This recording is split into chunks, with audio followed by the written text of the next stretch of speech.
Welcome in to Sweaty Time Pro Wrestling, the only podcast on the Marside Media Empire conglomeration experience.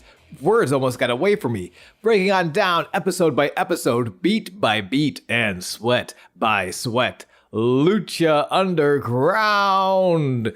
Coming at you all the way from our home studios where we record these, okay? We do not actually crawl into your phones and then whisper into your tiny little ears. That's not how the science works. It is Sean and James. I am Sean, and with me is James. How you doing, bud? I'm doing well. It's wild. If anyone categorizes what we do as whispering, they don't know what a whisper is. Because even if they turn it down low, I'm still like kind of screaming at them. Projecting with my diaphragm, using a diaphragm. I am screaming at them. I'm letting them know they did a bad job. Okay. And you need to pull your shit together, or I'm going to come over there. I'm going to spank that little bottom until it's raw. Oh, my bottom, it's raw already. Yeah. That's...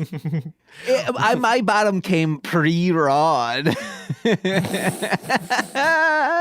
So then it's one smack, and like if a parent was like, I'm gonna beat you till you're raw, I would just make sure like I'm scooting my butt on carpet all the time, so they smack it once and go, oh, and they're like, well, that couldn't have worked. You want to make sure it's on, like, eventually, if your parents are beating you enough, you know which cheek they're gonna smack right quick. So you want to make sure it's just that raw one. So then they're like, "Oh man, I must be so big and strong that I made my child raw with one hit." Yes. So you're kind of actually boosting the confidence of your parents, so they're gonna hit you less. Okay. Yeah. If you want to be hit, this is good. This is good advice. If you're listening to this and you are an abused child, don't go to the police. No one will help you. Go to a gun store, actually. Actually, you know what? That's a good point. The only place you need to go to for advice is podcasts. Yeah. James, this is how Andrew Tate started. We are actively supporting Andrew Tate and all the podcast manospheres of people who need help, who need actual help. Children, you should be like, oh, Papa, you hit so well that you could turn a cooked steak raw. Yeah. You should hit on your dad.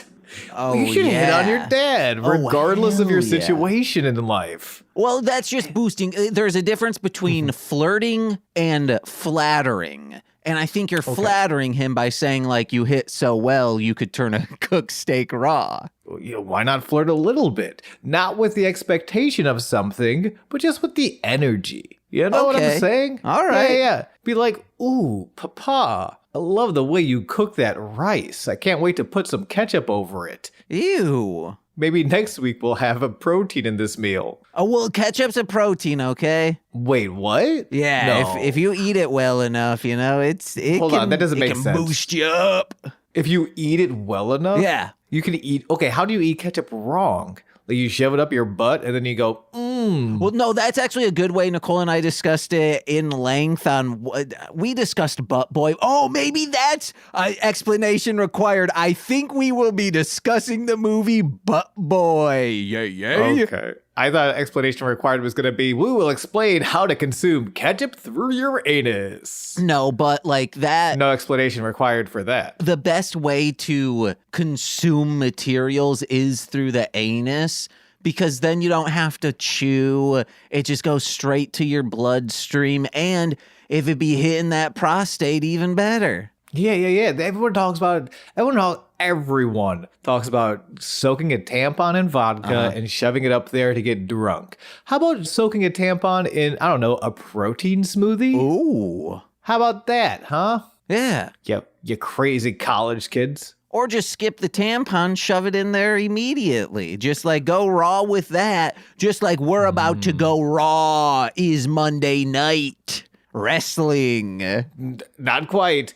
In fact, if you keep on mentioning that other brand, a certain Cobra Moon might feel a little bad. You could say there would be a Snake Scorned. Ooh. That's right. Season 4, Episode 10, A Snake Scorned. This season is moving right along.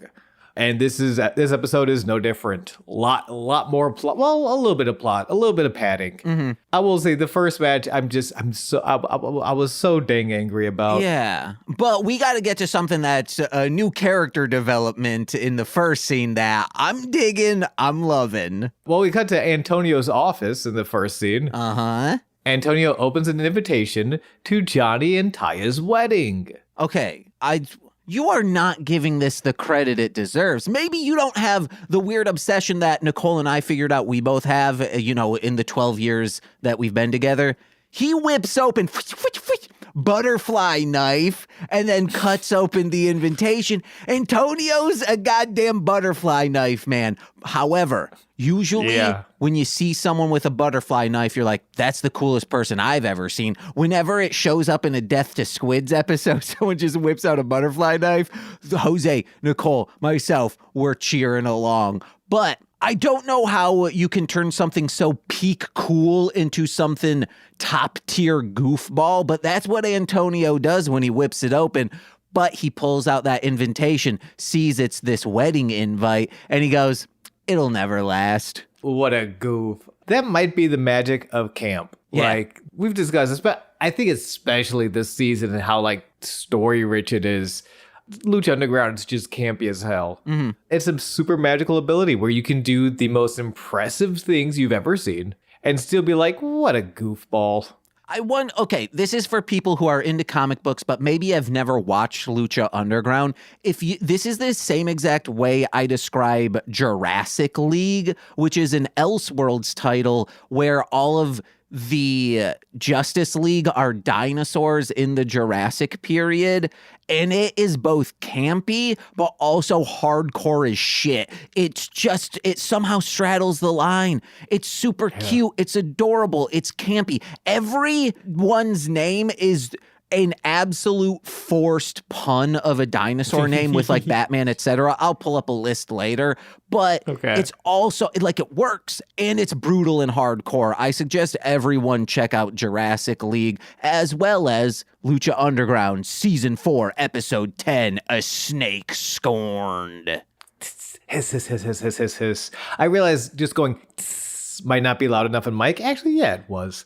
I buy that though. Like once you like get past the novelty, anywhere in the animal kingdom, animals are constantly killing each other. It's brutal out there. Like a fish Justice League or like anything sounds like kind of really cute. And if you're gonna do Pixar or DreamWorks, actually I don't know, I've never seen a Shark Tale. That might be super brutal.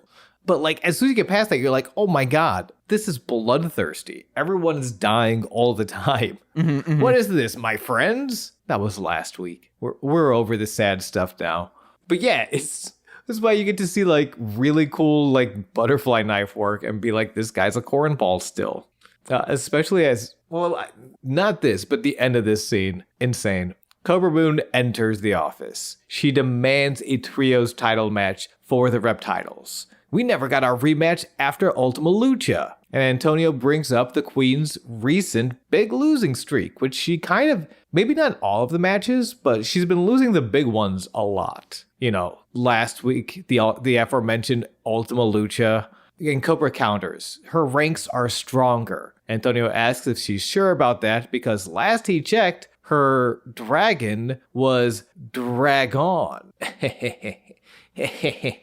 He gives a little laugh. That's him as well as me laughing at that very good joke. Good job, Antonio. Cobra slams on the desk. They don't need Drago to prosper. Last week, they lost their dragon and the member of Drago, of course. But yeah, she slams on the desk. They don't need Drago to prosper. She will prove that. And she demands what they are owed. And Antonio, he likes that fire. The trio's title match is set, and Cobra Moon slithers out. And James, when I say Cobra Moon slithers out, do I mean she's just kind of like slinkily walking through the door, maybe moving her shoulders a little bit as she goes through the door frame? No. Or do I mean she's crawling on her belly and hands on the floor to leave this room that she was previously standing on two legs in? Yeah, it's real weird. It reminds me of real when weird. Nicole worked at Home Depot. Was she slithering around? That's got to be a dusty floor. No, so she Coming would home have to covered in wake up sawdust. at like 5:30 in the morning. So I wouldn't be awake on days that I didn't have to work, even though I have always woke up early. But there was one day I hear her eating breakfast. And this was an apartment you've never been to. This was our first apartment in Chicago.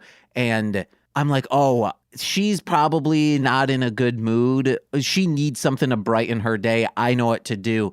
So then I get on my stomach and just start slithering out the door of our bedroom into the living room. And I start going, ha-tha-tha-tha-tha. And she's like, what? What is that? And then like I emerge and I go, I'm a snake. Ha-tha-tha. And man, Nicole laughed so hard it brightened her day.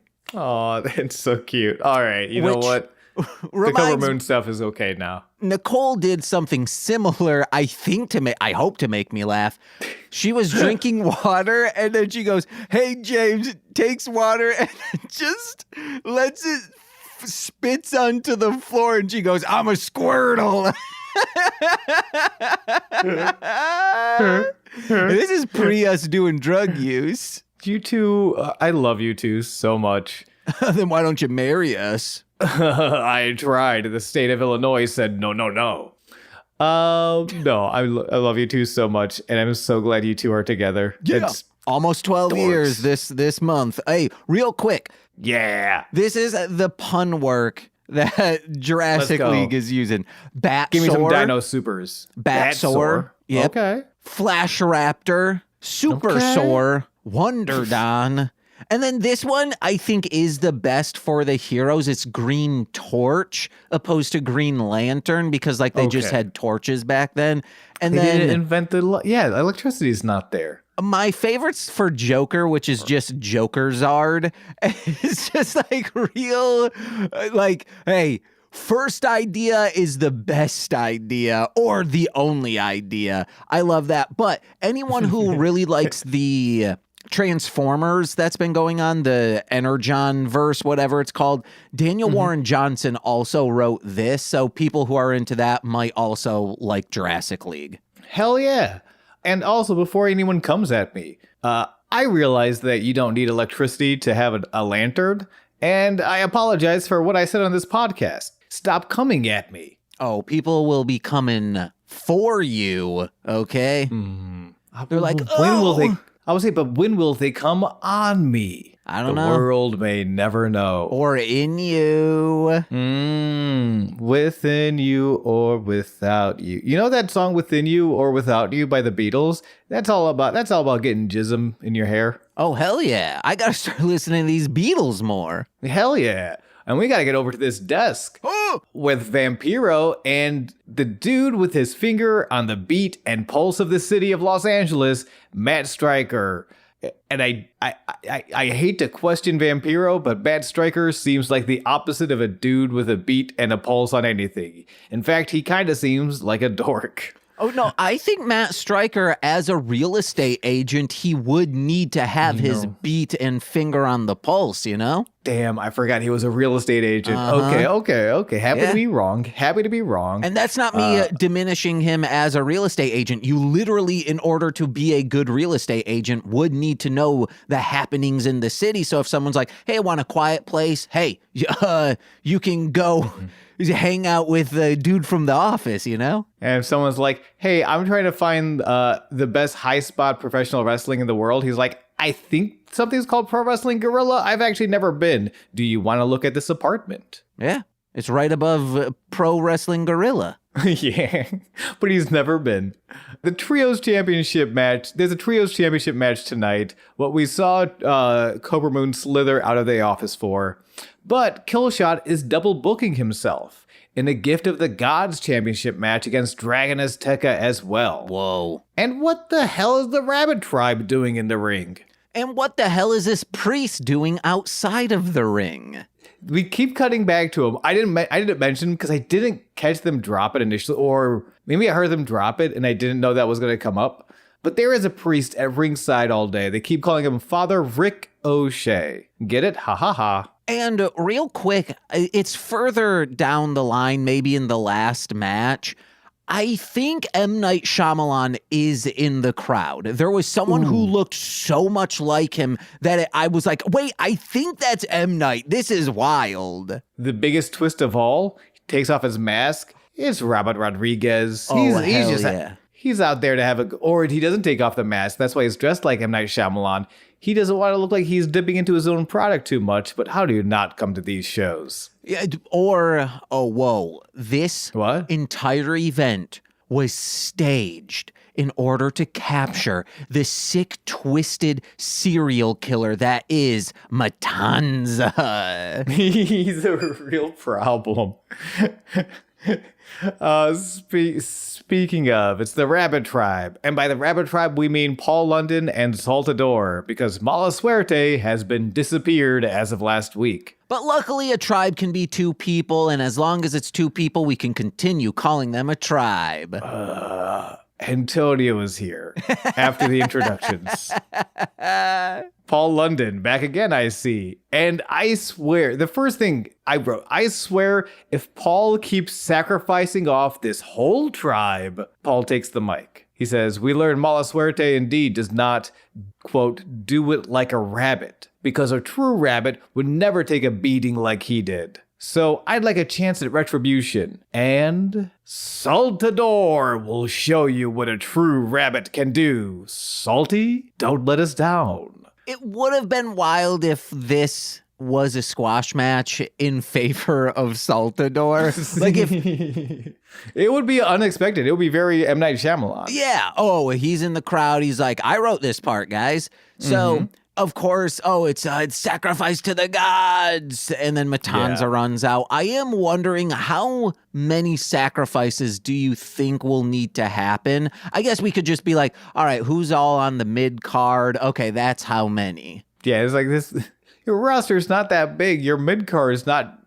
You already lost the Pizza Boy. What are we doing here? Oh, yeah, I forgot about that. I hope a la Spellcaster, once they break Matanza, I guess, like the souls all pop out and you're like, all right, they're all here again. I mean, actually, yeah, that's probably what will happen if we got a season 5. Because I would imagine that's something that doesn't happen until like a season from now. Yeah, I do. At this point, I'm like, the writing might have been on the wall for this show because it didn't get a 5th season. People say that's because of COVID, but they're eliminating most of their roster. Like, they're just not paying these people now.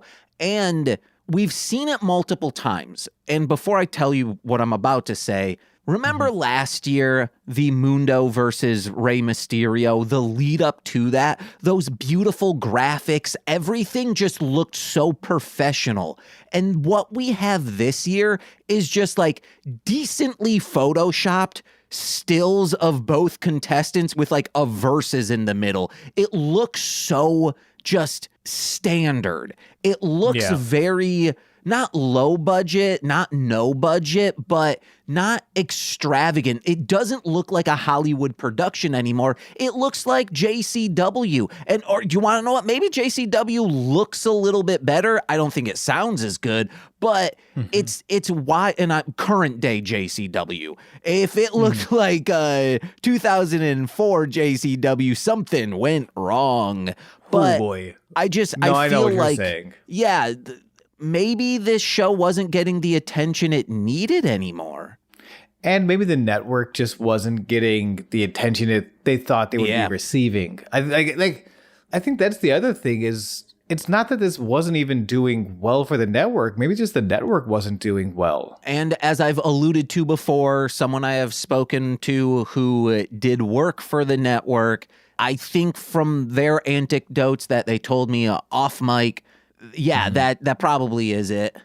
Yeah, it hurts too because I think they didn't have a lot of original programming, right? Like they were mostly showing older movies. I don't know if they had any other TV shows in syndication, but I feel like they didn't have a lot of original programming. I won't say any of the original programming because the first one I say might be the one the person worked on. Sure. But just like, it hurts. It hurts to see something so good just kind of get the sword because everything else. And Man. it's a damn shame. What they should have done is gone over to Yahoo Screen to realize, like, whoa, yeah, we had millions and millions of people watching, not just like a million on NBC. For real, though. But to get back on track, it is a sacrifice to the gods match. Saltador versus Matanza. Saltador tries to flee the ring as Matanza enters. Paul grips him by the waist and just throws him back in. And Salt gets some kicks in. Big drop kick that does not move Matanza. And real quick, going back to the Vinny Massaro match, Sacrifice to the Gods match, this is actually exactly what I wish we would have gotten from that Vinny match. Where, like, Matanza doesn't move at all, but Saltador still gets his shit in. Like, the drop kick looks great, the spinning back kick looks great, but just Matanza is Matanza and does not move. Yeah. Eventually, that swinging back suplex into the Wrath of the Gods put Saltador away in 40 seconds. In the post-match, Saltador is disappeared. No, he sacrificed. He gets sacrificed, and Paul cackles at ringside. So, like, Paul was intending for probably both of these guys to lose. I'm guessing that you were right before that they weren't exactly turning evil quick enough for Paul. Mm-hmm. So he's trying to trade up in the Rabbit Tribe. Or we know a god has inhabited or will be inhabiting Matanza. What if it's the rabbit god and he's like, all right, yeah, I'm hedging my bets here. The white rabbit of Matanza? Hell yeah. And then all of a sudden, Matanza's like a quirky little guy in the last few episodes. And Paul is so mad. He's like, no, we're evil now. Stop being quirky and adorable. And it's Matanza. You know how, like, Sweet Tooth is Samoa Joe, but voiced by Will Arnett? Yeah. Matanza is now Jeff Cobb, but voiced by Zooey Deschanel. Ooh, I'd like that. Come on now. Or voiced by whoever did Roger Rabbit, and he's, like, hopping around places. I don't know if I would call that quirky. I would call that more zany than quirky. Oh, okay. That is the most, I hated myself as I said that. That is the most, like, asinine differentiation that no one has ever asked for. Real quick, I wouldn't call Zooey Deschanel really quirky. She's more adorkable. Ooh, okay, good point. You know who I call quirky? Not this locker room. It's not quirky, it's super tense. We go to the locker room. Son of Havoc and the Mack are dressing. Havoc wonders where Killshot is and commiserates to Mack. I've been part of dysfunctional teams before, but this is different. Killshot straight up doesn't like me. And as he says this, Killshot enters laughing in what can only be described as maniacally. Like, I have never has someone entered a room who, like, I don't think this guy likes me. Mack's like, no, it's fine. This guy, he's laughing like he has Penelope Pitstop tied to a railroad track. I wouldn't say it maniacal. I say it's more adorkable. All right, calm down. Calm down. Killshot says, no, Havoc, that ain't it. I like you just fine, but I don't respect you. And he doesn't respect Havoc for being handed the trio's title on a silver platter, and for trying to turn him against Mack, or for trying to make the Mack turn against Killshot. And Mack immediately is like, no, that is not what's going on. No one's turning against anyone. But Killshot throws the three-way match they had for the Gift of the Gods qualifier in his face. Mm-hmm. You pinning Killshot against Havoc, you pinned me instead of pinning Havoc? Oh, I'm so mad still. And then Killshot, it's weird. Killshot's a very interesting upset. Like, it's a very layered performance where he's not upset so he's angry. It's that sort of like when you close yourself off from, like, you think you're closing yourself off from these emotions, so now you're kind of laughing at everything. Like, Killshot, then he mocks them for losing their Gift of the Gods opportunity and vows to correct that mistake for himself tonight. Mm-hmm. And they were not, they were busy getting dressed. They did not hear the announcement for the matches. Mack and Havoc are like, whoa, you have a Gift of the Gods match tonight? We're defending our titles tonight. And Killshot takes their lack of support personally. It's so you see the blinders on him, like, oh, you're me and all my shitty friends before we realized mental health was important and we had to learn to communicate. Mm-hmm. You don't care about me, you care about the gold. But Killshot does promise to be for the title defense after he wins Gift of the Gods. But that's also like, no, you're only caring about the gold. You literally want to be the champion. We're already champions. Let's do that. 100%. Killshot is like Killshot. He's blinded to himself. He's deeply projecting. He's super hurt, and he's not. God, I wish this show would go on, or that I trusted wrestling writers to be this in depth.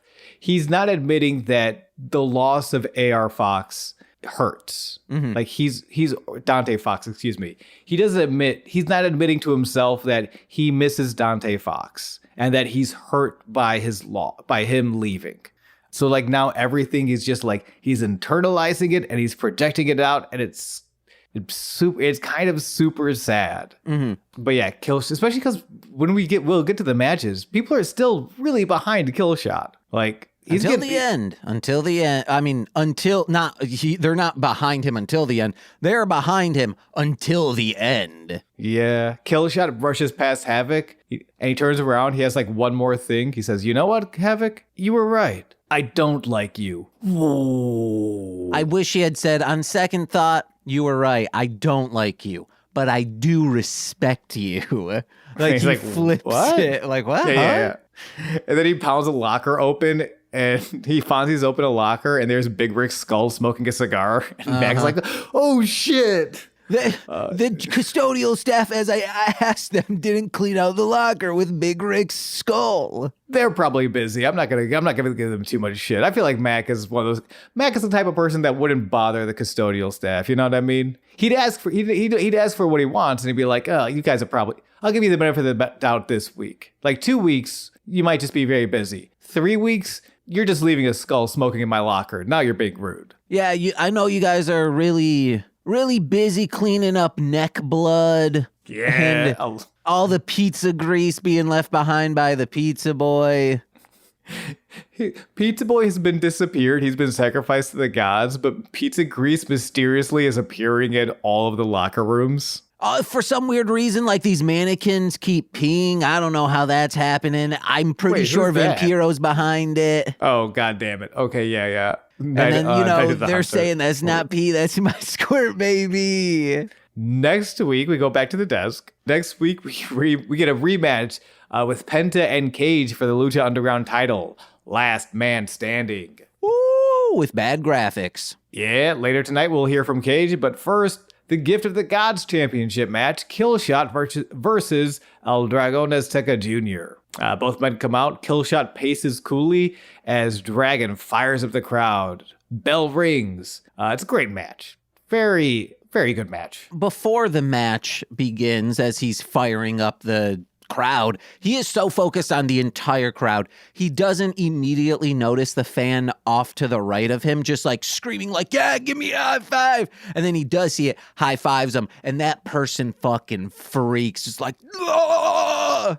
Hell yeah. As they should. This match is crazy. Dragon fakes the lockup to spinning back kick the lower abdomen of Killshot before continuing to fly circles around the methodical Killshot. That's the problem. The problem if you're super methodical. If your opponent just goes ding ding, zip zap zop, like they're real fast about it, there's no time for your methodical technique. Whoa, one man zip zap zop. I think your name's Del Close if you're doing that.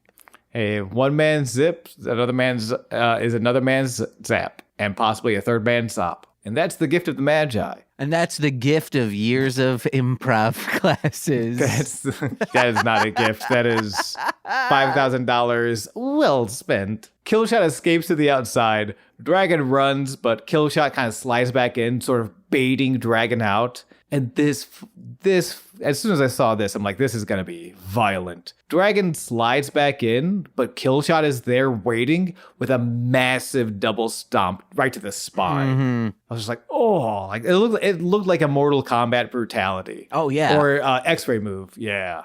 As someone with chronic back pain specifically in that area, I'm like, oh, no. So mean. Dragon slides back out. Killshot presses his advantage with a tope moonsault, brings him back in to cover Dragon for 2. Then Killshot grabs a wrist, grinds Dragon to the ground, locking him up in the rings of Saturn, sort of like pinning his arms behind him.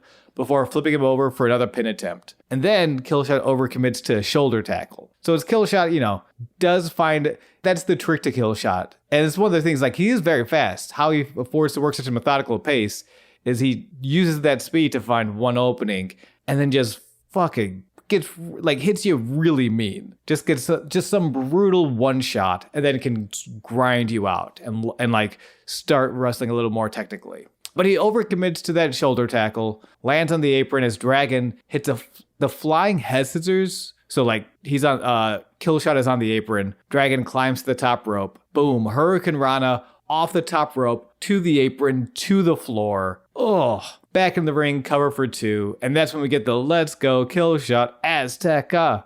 Let's go Killshot Azteca dueling chants from the crowd.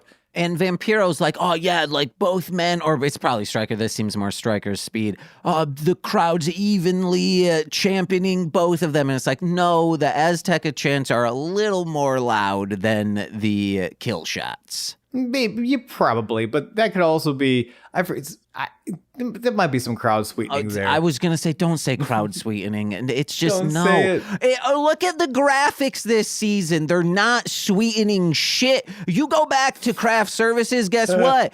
Hopefully you're down with just straight creamer in your coffee. There's not even stevia around. Disgusting. But there is Big Bad Stevia. Big Bad yeah. Yeah. That was good. Yeah. Hey, I did a good one. Didn't he get sacrificed, though? Fuck. No. Oh, not yet? He got sacrificed. He got killed. He got broken up by Big Jake Strong. Oh, yeah. What's Big Jake? Like, we haven't seen that dude in forever. It just, this season, they introduced too many new characters. That's what I'm going to say. Okay. Well, how much? Well, just Jake. Well, the Rabbit Tribe's pretty new. Well, also, all of Jake Strong's buddies, Exolicious, and then the pizza guy. You got to think of the pizza guy. I am always thinking of the pizza guy. How dare you accuse me of not? That goddamn doll. Oh, yeah, the goddamn doll. There's a lot going on. That's why they're killing off so many favorites. Snang all of a sudden got introduced. Which is that's more of a costume, an alternate costume. If you say so. Hey, Jeremiah Snake. Green Kirby is a completely different Kirby than Pink Kirby. That's all I'm saying. Wait, is that true? I think so. Where's Green Kirby from? Super Smash Brothers. Wait, that's just Kirby. No, it's a different entity. Yeah, he acts, thinks, fights like Kirby, but he's a different guy. How can there be two Kirbys, a pink and a blue one, in the same ring? Different guys. You're insane. I used to tell you about the myth of White Kirby in our play group, right? No. So... You ever noticed how pink Kirbys walk like this, but white Kirbys walk like this? Is that your concept of mythology? Black Def Jam comics? You saying white Kirby just made me be like, oh yeah, white Fair. Kirby only eats mayonnaise and bread. That's it. That's a good bit. You should use that. All right, white Kirby. And I think I mentioned before, my childhood through teenage adolescence, through young adulthood, was filled with like these sleepovers that a bunch of us would get together. And none of us were getting high at the time yet either. So this was like we weren't even drinking. We would just like stay up all night and play video games and like card games and stuff like that. And like a big part of the night would be a big old Smash tournament. Because there'd be five or six of us. And like, yeah, we would do like 64 brackets. We each get like 3 random picks and then a couple of computers thrown in there. And a couple times, like very rarely would the computers win. But 2 notable times were White Kirby and Purple Diddy. Okay. So they both became like these legendary, like, my gosh, it's White Kirby, we're fucked. It's Purple Diddy, or White Kirby, we're fucked. Purple Diddy, we're ruined. They say Purple Diddy is what killed DJ Screw. Wow. Sad. It's all that Purple Diddy you was drinking. One of the other things we would play, have you ever heard of a game? It's an obscure game, but it's would recommend it if you ever get the chance. It's called Killer Bunnies. No. It's a great party. It's one of those card games, and it has a very Mario Party element. I forget which if we were talking about Mario Party on this or explanation required. But like, there's definitely strategy. Our buddy Steve was just brutal about it. But the trick to it is, as much strategy as there is, the goal is you collect a bunch of carrots. When you screw each other over, you steal each other's carrots. But at the end of the game ends once you have all of the carrots. And to win the game, there is a separate deck that has all the carrots, like a mini version of the carrot deck. You shuffle that up. You flip the carrots over one at a time. If you have the matching carrot that's at the bottom of the pile, the last carrot, that's how they determine which the magic carrot is, and that's how you win the game. Mm-hmm. If your carrot matches the bottom carrot of the carrot deck. But a long way to say so that the winner is randomized each and every time, right? You could have one carrot and your buddy could have 19 carrots. But if you have that one carrot, you still technically have a shot. You could win. Mm-hmm. The thing is, so we've been playing that game, God, since middle school, I think is when we started. And they would release, updates and expansion sets, which made the game, which added new carrots. Games would go on for hours. We had to get to a point where we were planning our evening like, all right, everyone shut the fuck up. We need to start this game now. Because every sleepover, we're playing this game. And if we don't start now, we're not going to bed until 5 a.m. Mm-hmm. We have to start so one of the tricks we did, which was a game changer.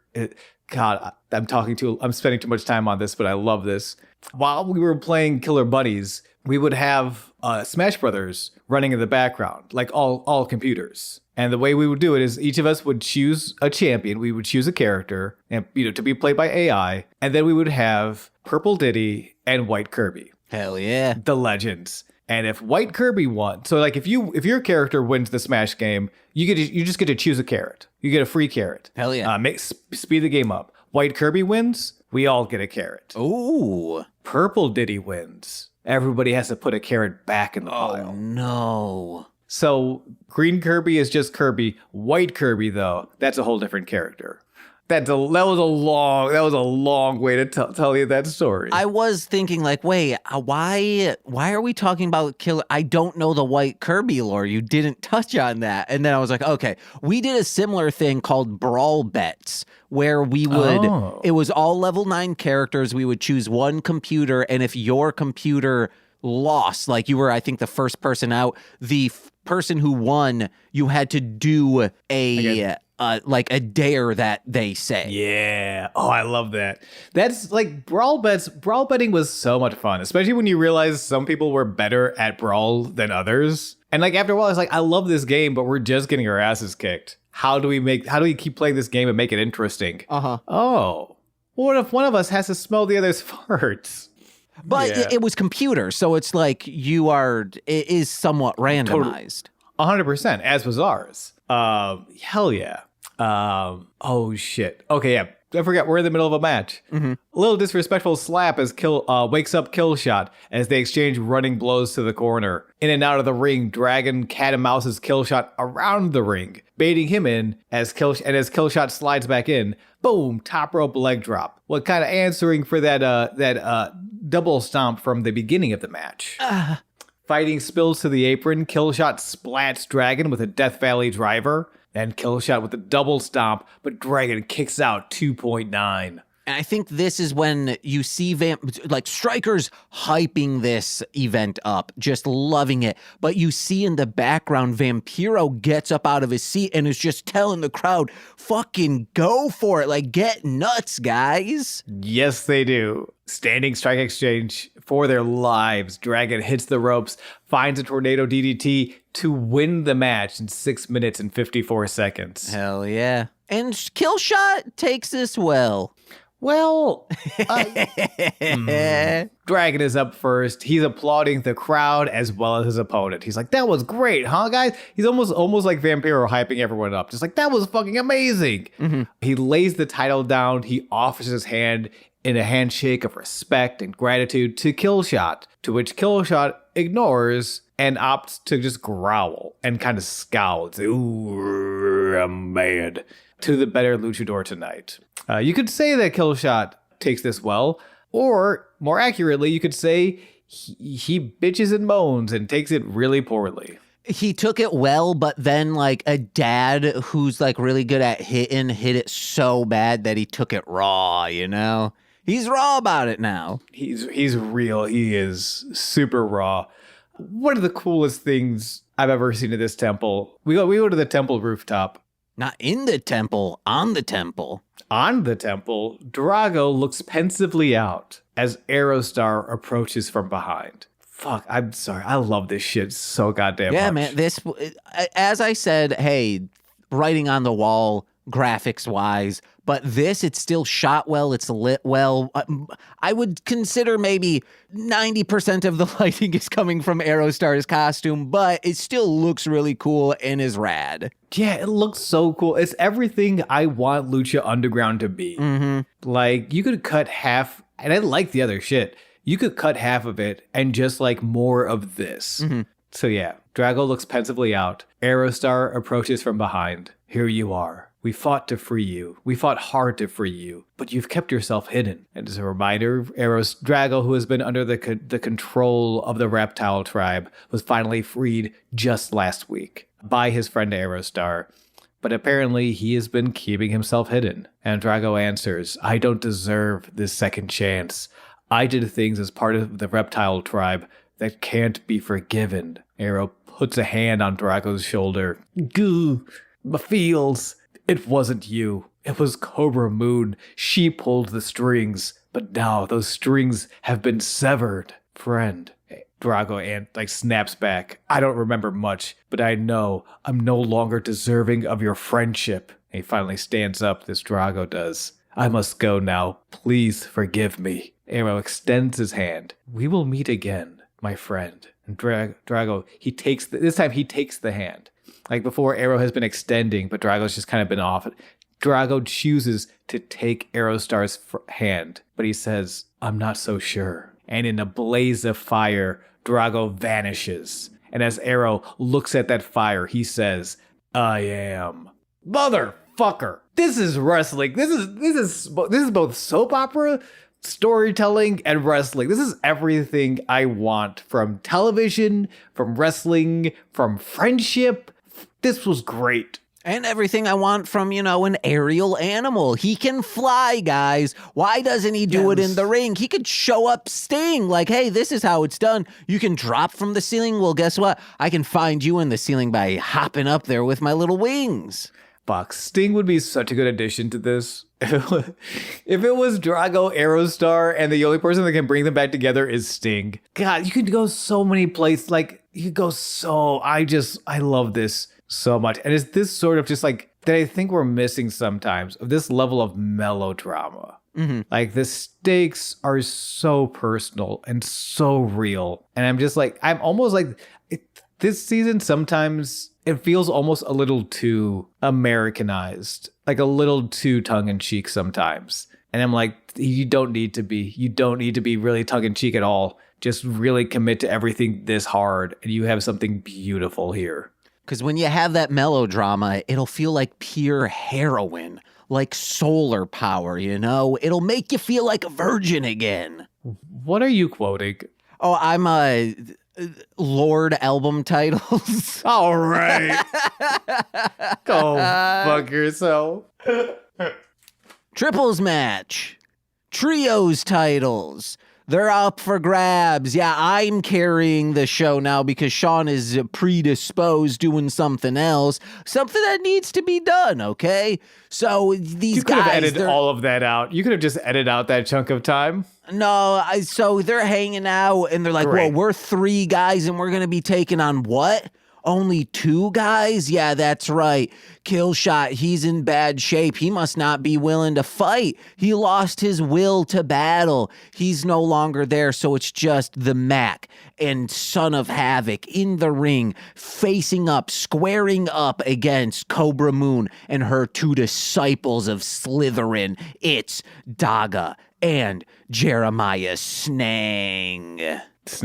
That's right. Bell rings, 3 jumps too. As Mack gets cleared out of the ring, Jeremiah pounds on Havoc for a moment, who eventually recovers.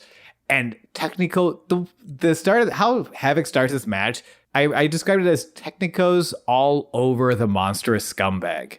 Like, he's just very clean. He moves very quickly. He backflips into that superhero pose, the one knee down. Yeah, he pulls a Puma. He pulls a Puma. He pulls a Will Ospreay. Well, real quick, there in the beginning of the match, Mack's not so technico himself because he sees the little slithering guys start hissing at him before they enter the ring, and he just does like a quick little middle finger to them. Oh shit! Yeah, fuck you. You gotta, that I do love Havoc and Mack's reaction to to Killshot not showing up. I'm just kind of like, fuck it, we ball, bam, and they just like start the match. Mm-hmm.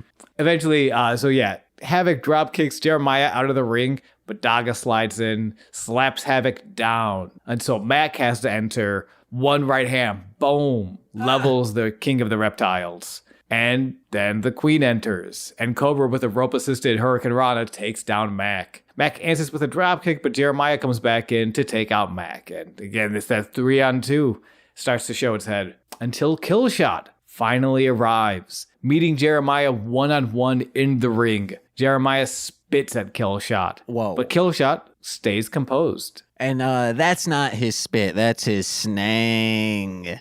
What does that mean? Wait, what do you think snang means? You know the meme of the lady, like she's showing her bed and she's like, that's not pee, that's my squirt.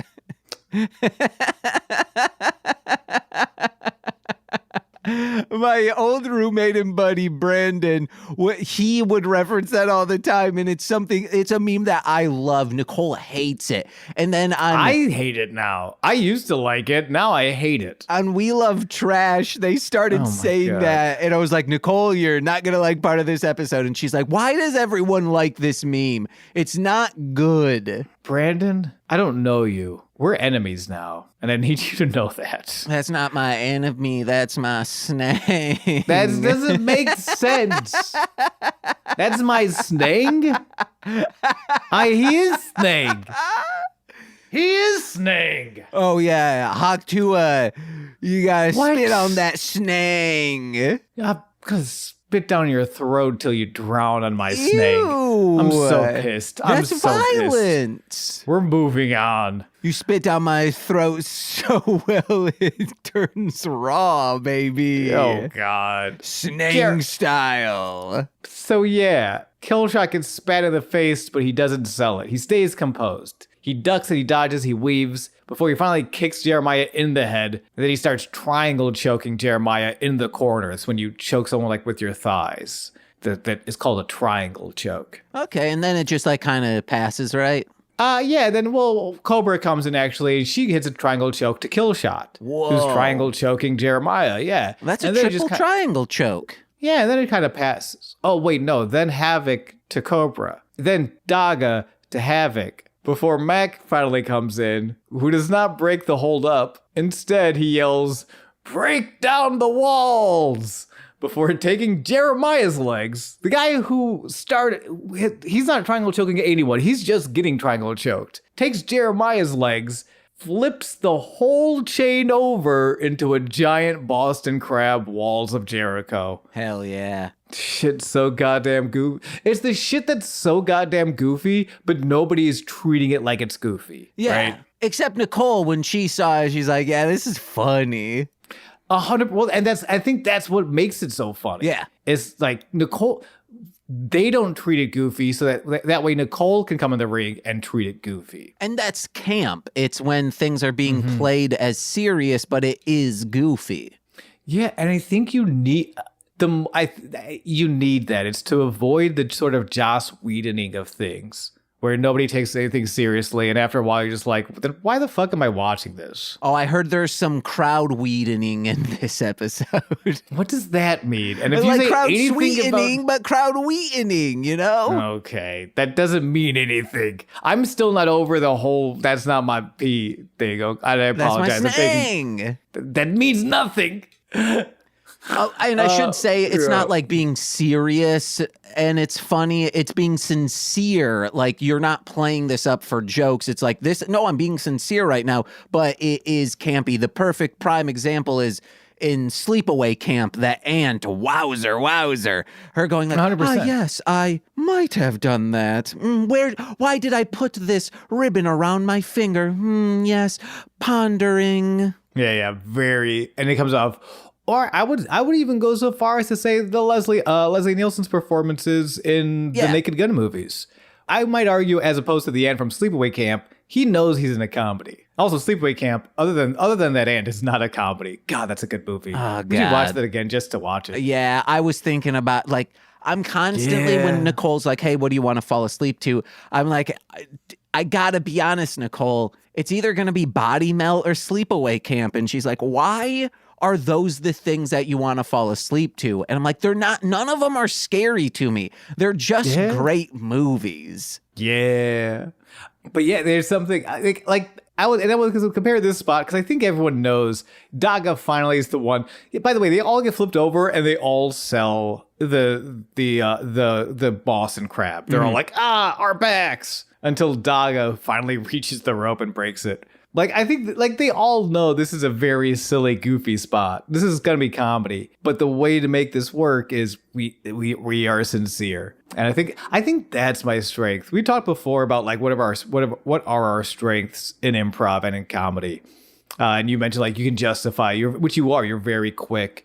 You can create entire, like, narratives and new worlds to, like, justify something someone has said. Yeah, someone messing up and getting something either grammatically incorrect or saying the wrong word. I'm like, no, here's how we can justify that. Yeah, or even if it's not even, you're good at justifying anything. Even if it's something like, I'm not sure if I understand that reference, but I want a yes and I don't want to leave you alone.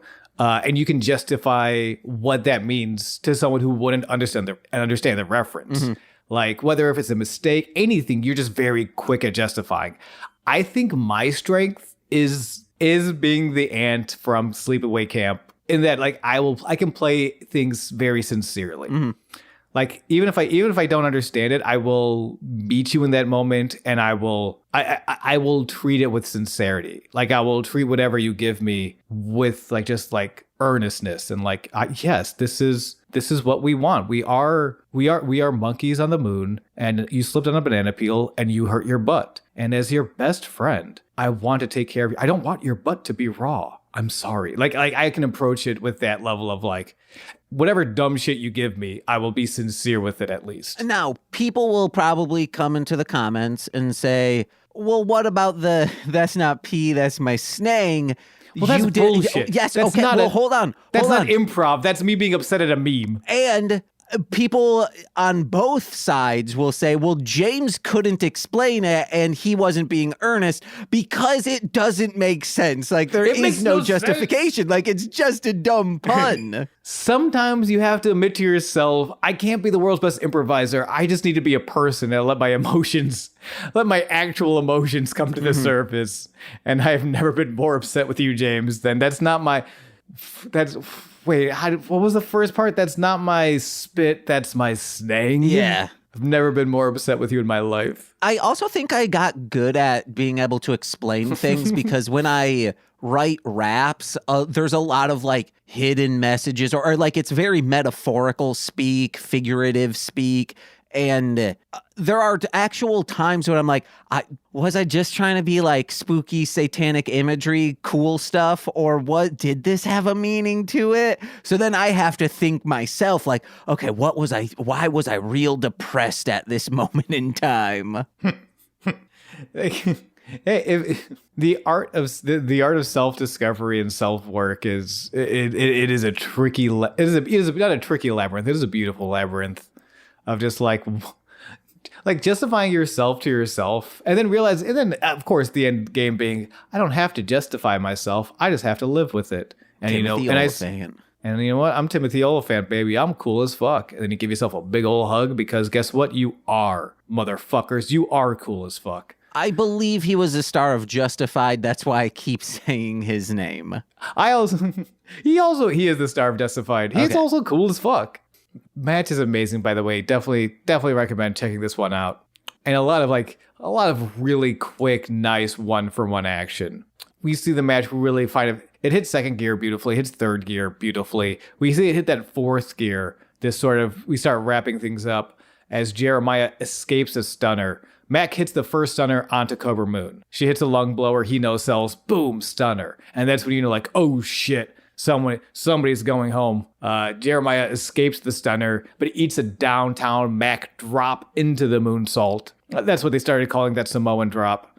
The downtown drop into moonsault combo. Killshot hammer fist Daga outside. Like, I love it. Mack hits this beautiful like wrestling maneuver, and then you kind of just see outside Killshot just wailing, just like real ugly wham, wham, wham onto Daga as Mack climbs the top rope. But Jeremiah cuts him off. Low cheeky Nando into the power bomb, into the stretch muffler.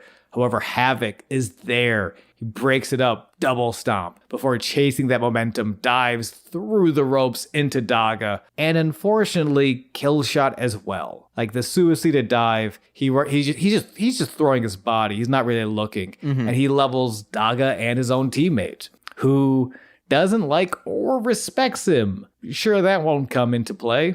Probably not. Probably not. It's gonna be fine.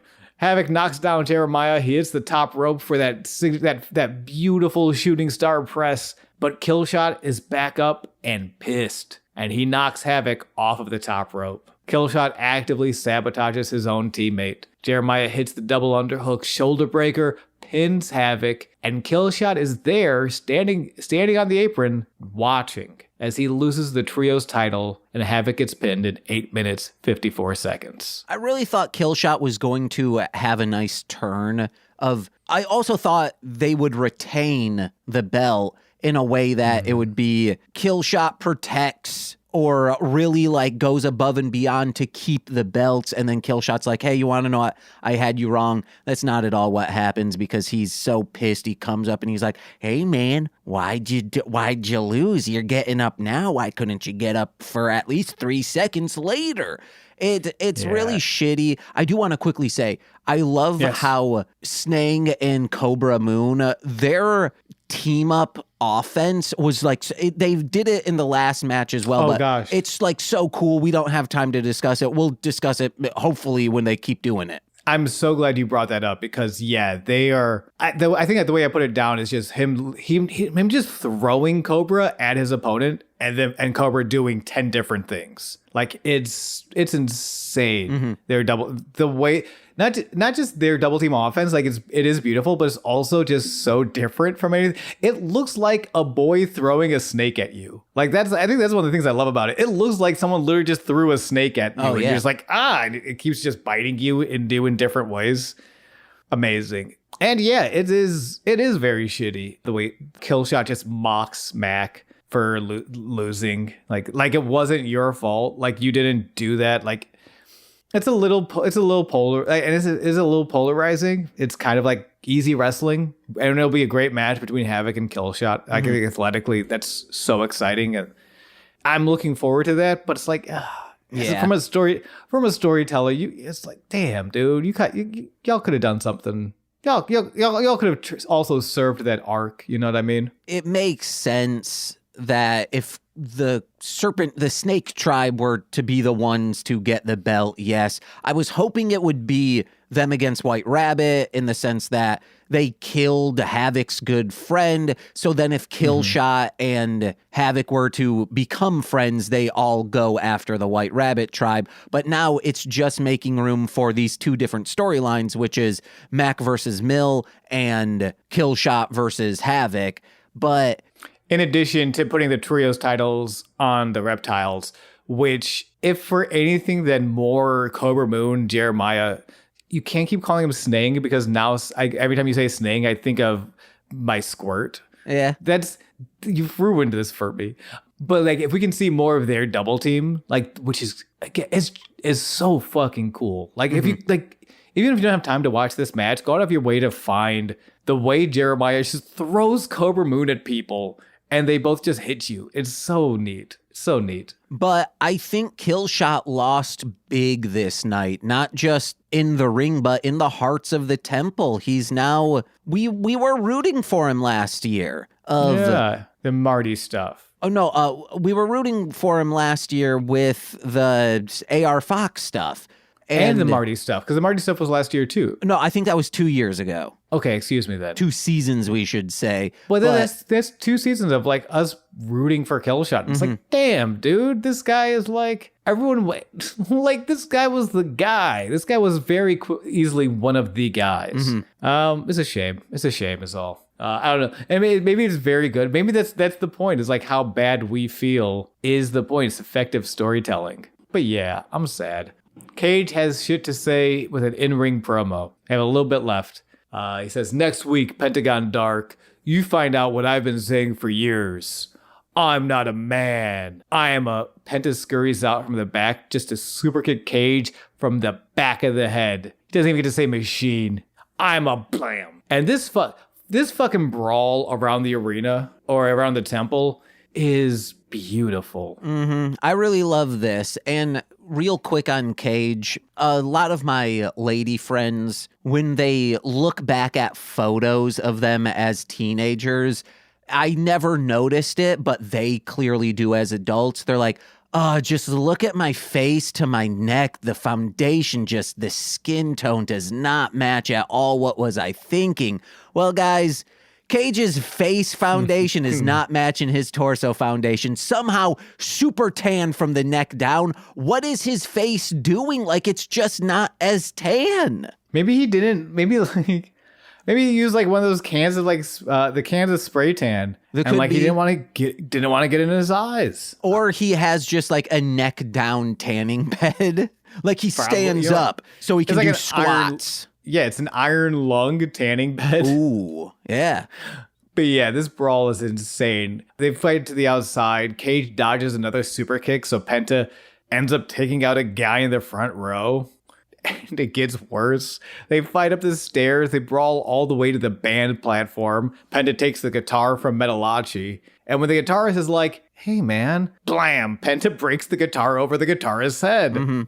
It's fucking bullshit. Then they fight over to the other railing. They just keep trying to throw each other over the railing. Onto the crowd. It's not just like onto like, oh, well, clearly they're going to fall through this like obvious wooden barricade that's going to go into a bunch of like boxes that they'll be fine and nothing will go wrong. No, this is just the crowd being like, oh shit, we need to move. We're about to see a murder take place. Yeah. And again, that happens 3 times. They fight off the balcony over the exit. They fight from the exit through the crowd, all the way to the ring floor. Finally get back to ringside. And we mentioned that there is a priest there, Father Rick O'Shea. And I don't think we didn't mention why he's there.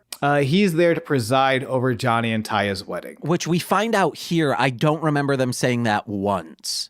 I thought they did say it. Okay, maybe that makes sense because I didn't have that in my notes until now. But yeah, he's there because I kind of like that they do acknowledge hey, we're block filming. The wedding's not this episode, but this guy is here for an episode we're filming the same day. Don't worry about it. Or he's just trying to get material like, hey, this is their life. How can I use this for their wedding, for their vows? Well, so unfortunately, I'm going to know all too well what their life's all about. Timothy Oliphant. To justify it, yeah?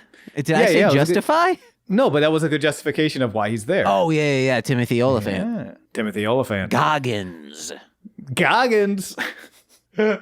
No, wait, was he in that Justified? Yeah, he's also in there, yeah. God damn, we gotta watch Justified. So the priest who's there, he gets gripped up by Cage until Penta swings a chair into the machine's back. And I love the way that, between that. So yeah, Penta swings the chair into Cage's back. He lets go. And the priest is like, oh my gosh, thank you so much. He's like bowing to Penta saying, thank you. That was going to be so bad. And Penta's like, oh, no, man, fuck you. Takes the priest's arm, snap, breaks that arm in twain. He's like, I'm Pentagon Dark, not Pentagon Catholicism. Hell the fuck yeah. About time. Cage gets back up with a chair. Like nothing's happening. He's like, hey, gonna take a minute, just break this priest's arm real quick. All right, back to this nonsense. Cage up with the chair. He swings. Penta ducks, takes another chair. They swing simultaneously. Blammo. Chairs hit, like they both hit each other in their arms. And they brawl through the exit as the credits roll. But we have a quick little, if I can jump to the post-credit scene. Yeah. But just like, also, yeah, great fucking, because I also don't want to blow past, great fucking brawl. As far as like a walk-in brawl goes, like not a real like technical, beautiful wrestling match. No, this was just two dudes fighting through the arena, and it was fucking great. And what's really good about it is there was another brawl like this where all the locker room in phases came out. So it wasn't just like two people brawling. It had beats and stages to it, including the guy getting hit in the crowd, then the Metalachi person, a camera guy, and then the priest. Like there are set pieces that they're going through. So it made it not just like a lengthy them running around. No, it was beautifully structured that made it such a breeze to watch. And it felt, and all the spots they hit were just so fun. When you think like, oh my God, you're about to suplex this guy off of this exit sort of ceiling. Like it's like I was there for it. It was great. But post-match, we go to Antonio's office after the credits roll. Matt comes in. He says, Killshot cost us the titles. I want him next week. And Antonio, he would love to give Mack this match against Killshot. However, Mack is already booked in a match specifically requested by Katrina. Which immediately once Katrina said, Mack's little face just scrunches up. He's like, oh, I know what's going to happen. She's the one that showed me the skull of my cousin smoking a cigar in my locker. It's going to be Mack versus Mill in the first ever haunted house match. And we should, Antonio has had like this witch hat on the entire time. No, not the entire time. He puts it on as he's saying what the match is going to be, which is so much better. He's like, hey, because he's like, yeah, just Antonio. I'm, you know me, cool butterfly knife guy. I do tricks. But for this match and this match alone, haunted house match. And he puts on a cute little witch hat with a spider dangling off. Immediately, I thought it was always on because then Mack takes it and he says, well, I just got one thing to say. Trick or treat, and then it ends. Yes. It's perfect ending. Perfect ending. Loved this episode. Like, as sad as I am about Killshot, this was a very fun episode. But a perfect ending to this show is plugs, Sean. Oh my gosh, that's a great point. We're coming up super duper soon. I should give you the dates. If I take some time to look this up, will you edit around the silence? Hey guys, head over to patreon.com/MLM pod, where for $5 a month, you get exclusive content every single Friday. This Friday is Powerpuff Girls Z, the Citizens of Townsville Z, with blacklight artist, Ben's Dark Art. We're discussing Powerpuff Girls Z, and $10 patrons get all of that, plus monthly bonus exclusive content in the form of straight to Patreon. Last month was Nicole and I discussing The Monkey, and you get shout-outs on every single free feed podcast, so let's begin with those for these $10 patrons, starting with Steve F., Alex Z., The Waz, Orion, my Bickle brother in common law, Joshua, Jake, Steve Barnes, a sweet child of time, and Intro Void, my mother, Lil Corey's BFF, and now former roommate Shane, from This Movie's Gay, as well as twitch.tv/Corewinning, it's Corwin, from the Rom Complex, as well as Formulaic, a podcast and script writing, it's twitch.tv/R2Shelby2, and from Speed Radio, a podcast and all things Sonic the Hedgehog, it's Tay, aka Zinny D, and my good friend Sean, he's got some dates for you. Shakespeare Blood Oath is opening this month. Our productions of Macbeth coming up in September 20th is our opening night. Those first couple weeks we're going to be on Saturdays in a couple parks. It'll be River Park on the 20th. Then Eckert Bernard Park on the 27th. Then Mount Greenwood Park on October 4th. After that, we will move to the Movement on Montrose. That'll be October 11th and 12th. And we love to see you there. And we will love you regardless, because you spent all this time with us, and thank you for that. And I've been Sean. And I've been James. And this has been Sweaty Time Pro Wrestling. A Purple Prancer forever. Be like Bob. And don't forget that snang. No. Bye-bye. Oh, yeah.